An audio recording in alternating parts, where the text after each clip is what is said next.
మేము చాలా పెద్ద గ్యాంగ్, ఎప్పుడూ కలిసే ఉంటాం. వరుణ్, నీకు వీడొక్కడేనా ఫ్రెండ్? నీకింకెవరూ దొరకలేదా? మీ అందరికీ నేను ఒక్కడే చాలు. అయ్యయ్యో, నా ఉద్దేశం అది కాదు. అంటే సైజ్ కూడా కాదు, ఫ్రెండ్షిప్ గురించి మాట్లాడుతున్నాను అంతే. Actually, what I'm trying to do is, your thing, my thing. సరేరా, నా టైం బాగలేదు, నేను వెళ్తాను. ప్రకాష్ కూర్చో, they just joking please. Okay what? ఈ రోజు జెన్నీ బర్త్డే, తన మీద ఫోకస్ మై చేయండి. బర్త్డే. నన్ను వదిలేదు ప్లీజ్. నా birthday my birthday. Thank you. What a friend, what a joke. Hey, నువ్వు ఆ బోండా మీద కాన్సన్ట్రేట్ చేయి. మైసూర్ బోండా.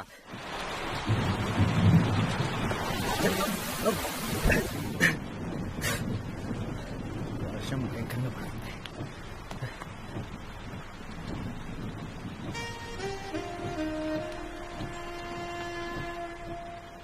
మామూలుగా లేవు తెలుసా, పిచ్చి అందంగా ఉన్నావు. నువ్వు కూడా చాలా హ్యాండ్సమ్ గా ఉన్నావు తెలుసా. Thank you. నీ వల్లే మా నాన్న ఇంత కాస్ట్లీ షర్ట్ నీకు ఇచ్చేది ఎవర్రా అని 10 సార్లు అడుగుంటాడు. ఆయన అడుగుతున్నప్పుడల్లా అప్పుగాడు దొక్కుతూనే ఉన్నాడు. వాడుకుంది.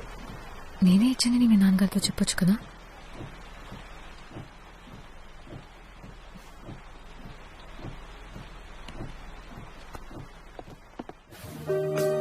ఎవరొకరితో గొడుగు పంపించమని చెప్పు. వర్షం ఆగేలా లేదు. ఆకూడదు. నిత్య, రోహిణి నీ బర్త్డే పార్టీ ఇస్తుంది. అందుకే నా బర్త్డేకి నా ఇష్టం వచ్చినట్టు ఉంటాను.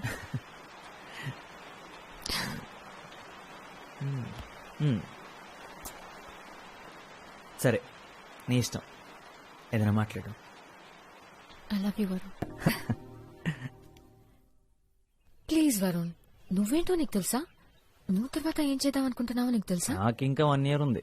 ఇంజనీరింగ్ చేయడం వల్ల అదే అడ్వాంటేజ్. అంటే లైఫ్ గురించి ఆలోచించడానికి ఇంకా 1 year ఉంది. నీ చదువు అయిపోయింది, ఏం చేయాలో తెలియక ఖాళీ కూర్చున్నా. నా గురించి నేను నిజంగా ఆలోచించలేదు. ఏం చేస్తే బాగుంటుందో కూడా తెలియదు.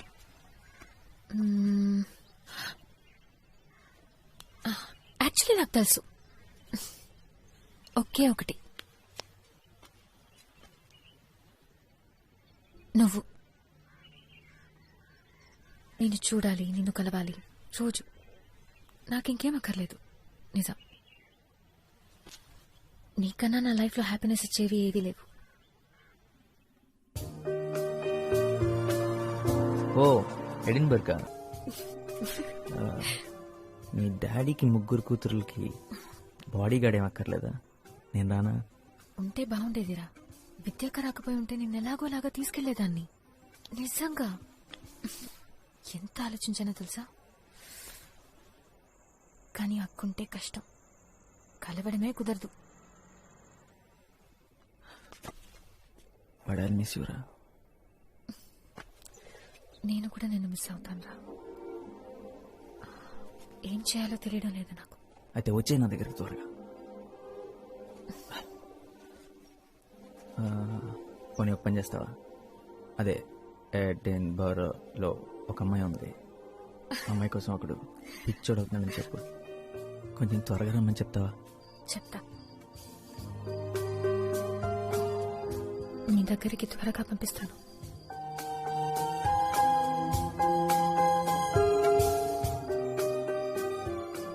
మూడు నెలలు తను లేకుండా. 5వ రోజు ఎలా ఉంటే 75వ రోజు ఎలా ఉంటుంది. తను లేదు, మిగతా అంతా అలాగే ఉంది. కానీ నాకు ఏది అలా లేదు. తను మిస్ అవ్వకుండా ఏదో ఒక రకంగా బిజీ అవుదాం అనుకున్నాను. నా వల్ల కాలేదు. సల్వార్ కమీజ్ లేకపోతే ప్యాంటు షర్ట్ గుర్తుకొస్తుందారా? ఏంటి? తన ఊర్లో లేకపోతేనే నేను నీకు ఫ్రెండ్నా? అరే, ప్రేమ నీకు ఫుడ్ పెట్టదురా, నేను నీకు ఫుడ్ పెడతాను. చూసావా, మటన్ బిర్యానీ కరెక్ట్ టైం తెచ్చాడు, తిను. తను వెళ్ళిపోయిన వెంటనే ఫస్ట్ డే నిద్రలేసిన తర్వాత ఇక్కడ కడుపులో అదొక టైప్ ఎంటీ ఫీలింగ్ రా. అదేంటో అర్థం కాలేదు, కానీ ఆ తర్వాత అర్థమైంది తను లేనందువల్లేనని. ఇలా ఎప్పుడు జరగలేదురా నాకు.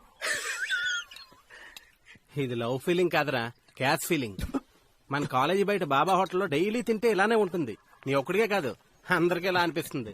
బాబా హోటల్ స్పెషల్. అయ్యగా లేచారా? గీత, వెళ్ళి వేడిగా కాఫీ తీసుకురా. ఇంత పొద్దునే దర్శనం ఇచ్చారు, సంగతి ఏంటి సార్? పుష్ప ఆంటీ. పుష్ప ఆంటీయా? సుప్రభాత్ 8 గంటలకి. ఆవిడికి బాగా లేట్, నాకు బాగా ఎర్లీరా. అయితే ఈ రోజు నీకు చాలా బాగుంటుందిరా. ఎరా బ్రష్ చేసుకున్నావా? స్నానం కూడా చేశాను. కాఫీ మా తెస్తానుండు.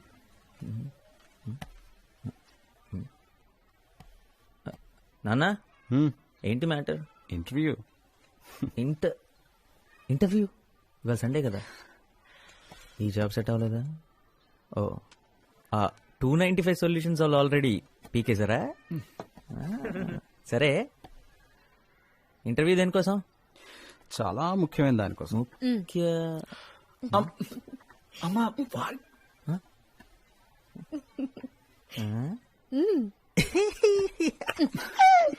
జాబ్ అయితే కనీసం ఛాన్స్ అయినా ఉండేది. వీడి పని నచ్చడమే తప్పితే వీడు నచ్చాల్సిన అవసరం లేదు. అదే వీడు నచ్చడం కోసం ఇంటర్వ్యూ అంటే ఇంకొక 17 టైమ్స్ కన్ఫర్మ్ నాన్న. తప్పదంతే. నేను మాత్రం చస్తే రానమ్మా. అక్కడికి వెళ్ళి మీరు చెప్పే పచ్చబద్దాలంతా నేను వింటూ కూర్చోలేను. మా వాడి కోసం తల్లిదండ్రులంతా లైన్లు కడుతున్నారండి. అవును, మా వాడు చాలా తెలివైనోడండి. మా వాడు చాలా కష్టజీవండి. మా వాడు అందగాడు కూడా. అవును, అందగాడే. ప్రాబ్లం అది మాత్రమే కాదమ్మా. అక్కడికి వెళ్ళిన తర్వాత ఆ అమ్మాయికి నేను నచ్చేసాను అనుకో, చూడు వాడు మొహాలు అయిపోయిందో. Already tension.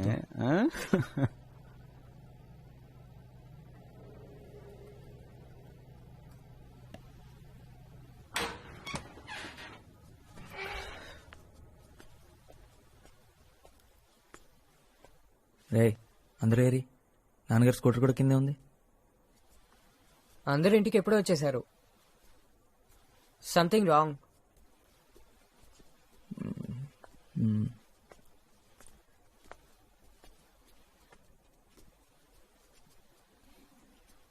ఏమైంది పెళ్లి చూపులు? నచ్చలేదుందా? నువ్వు బట్టలు బాగోతుతో అంట్లు బాగుతా అని చెప్పాల్సింది కదా. ఏంట్రా ఫెయిలా? 1 పోతే 16 ఉన్నాయి కదా. అప్పో, మార్చి 10 సెప్టెంబర్ ఉంది కదా.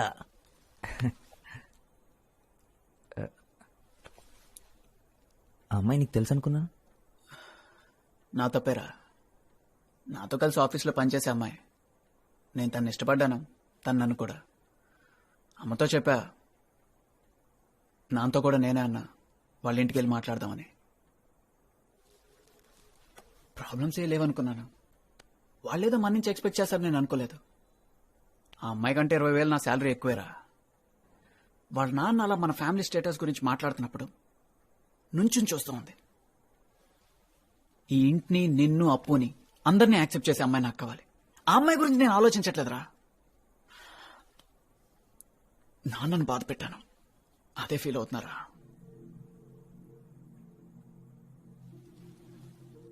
నేను పెద్ద తెలివైనాన్ని కాదని నాకు తెలుసురా. ఎందుకంటే పెద్ద ఉద్యోగం నాకు దొరకదని కూడా నాకు తెలుసు. ఇంట్లో అంతా నేను మార్చలేనని నాకు తెలుసు. కానీ నాన్న ఏ రోజు నాకు వల్ల కష్టపడకూడదు అనుకున్నాను. ఈరోజు అది చేయలేకపోయాను. రేయ్, నాన్నకి నువ్వంటే ఎంత ఇష్టం నీకు తెలుసు కదా. అరే, నేను చేయలేకపోయింది నాన్నకి నువ్వు అప్పు చేస్తారు కదా. రేయ్, పిచ్చోడ్లా మాట్లాడక. ఏంటిదంతా? అయినా ఇప్పుడు నాకెందుకు చెప్తున్నావు?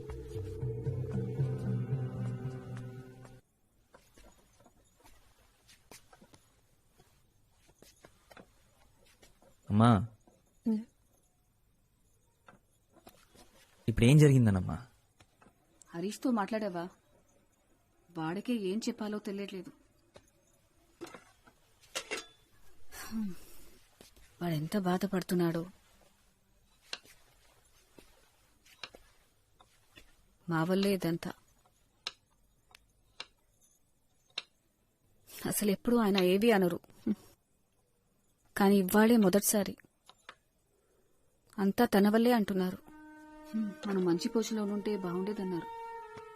వెళ్ళి కాసేపు మీ నాన్నగారితో కూర్చోరా. నాకెందుకో భయంగా ఉంది. ఆయన ఎవరైనా తీసి పారేస్తే నాకు చాలా బాధగా ఉంటుంది. ఒకసారి మీ నాన్నతో మాట్లాడరా.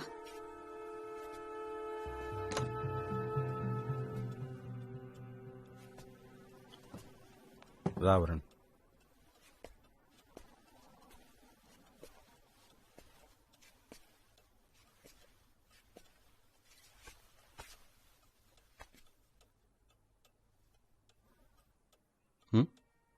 అమ్మ పంపించిందా?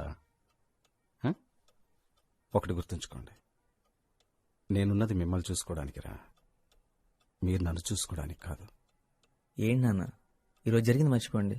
అసలు వాళ్ళెవరు మీ గురించి మాట్లాడటానికి? ఏం జరిగిందంటారా? వాళ్ళ అమ్మాయిని కోడలుగా తెచ్చుకునే అర్హత మనకు లేదన్నారు, అంతేగా. They are entitle to their opinion.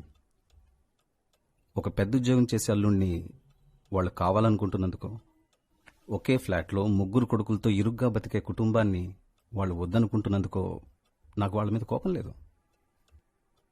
అలా అని నేను తక్కువ అంటే మాత్రం నేను ఒప్పుకోను. I am who I am. వాళ్ళెవరైనా అయి ఉండొచ్చు.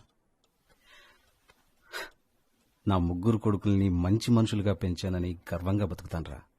ఇంతకన్నా నాకేమొద్దు. రండి భోంచెదురు కానీ. మీ అమ్మని మాత్రం సింగపూర్ తీసుకెళ్ళలేకపోయానురా. సింగపూర్ ఎవరు వెళదాం అంటున్నారు? నువ్వే. ఈ కండిషన్తోనే నన్ను పెళ్లి చేసుకోవడానికి ఒప్పుకుందంటారా మీ అమ్మ? అన్నీ అబద్ధాలే.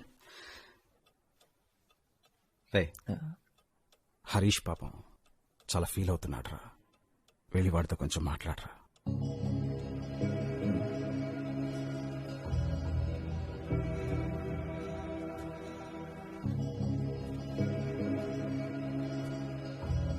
నేను స్నానం చేసి వస్తాను.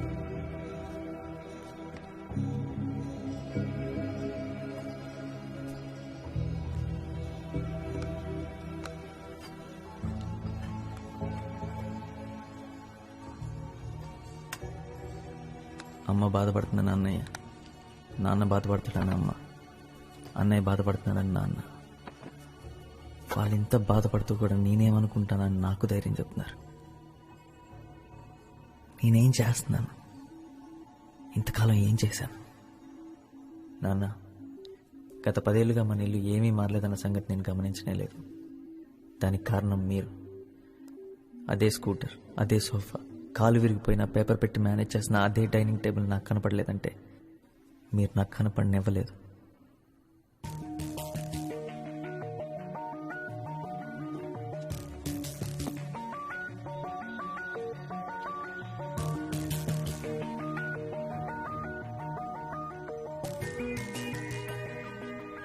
మీరు మా కోసం ఎంతో చేశారు నాన్న. మీకోసం అమ్మ కోసం ఏదైనా చేయాలని ఉంది. మీరు ఫస్ట్ టైం ఫ్లైట్ ఎక్కితే చూడాలనుంది. దానికి కారణం నేను అవ్వాలనుంది.